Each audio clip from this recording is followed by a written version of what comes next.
is, it's sad that, and I've read those things too, okay? It's sad that when someone passes, people like to pick apart their cracks. And, they will make fun of his diet and his lifestyle. And when I see these people who think they're dressed like Elvis and they try and make fun of him, it upsets me terribly. So I understand what happens after someone dies. They try and pick apart the cracks and they get into these exaggerations of things. He definitely liked his fried foods. He liked the southern foods, so you can't deny that. But the gross tonnage that he allegedly ate, people came to that assumption because, again, he had, at the autopsy, they did this thing called running the gut. Tender. And it's terrible to talk about. They take a flat-built pair of scissors, and they cut up Love Me True to see what the last meal was. Last when they meal. did that with Elvis Presley, he was jammed. They said his heart was beautiful. They said it was years away from anything. Had a bowel movement in probably a month.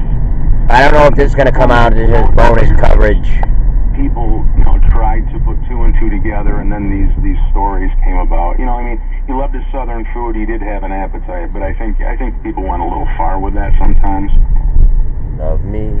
All right, well, so, Tender. Right from Dan Warlick's mouth. Love me true. Just a little stronger.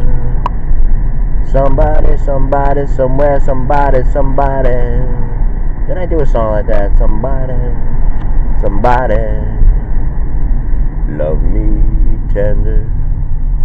Love me true. Again, I don't know if this is going to come out, but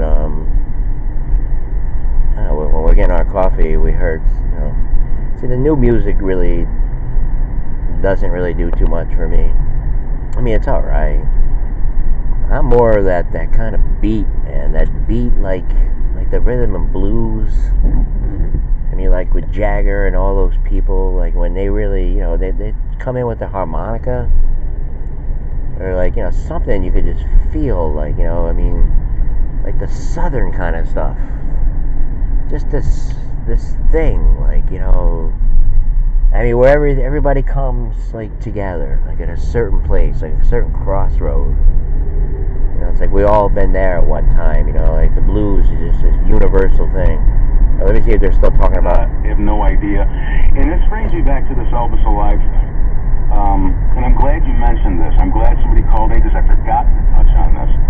When it's one for the money, finding a few things. Two for the show. 9/10 of it is crap. And a lot of them are lookalikes because Susanna... Free to get ready now, go cats go, but don't you step on my blue suede shoe. Elvis Presley had one, if not two, I believe two people who were surgically altered who would pass in a crowd. You can do anything but hell for my blue suede shoe. So they could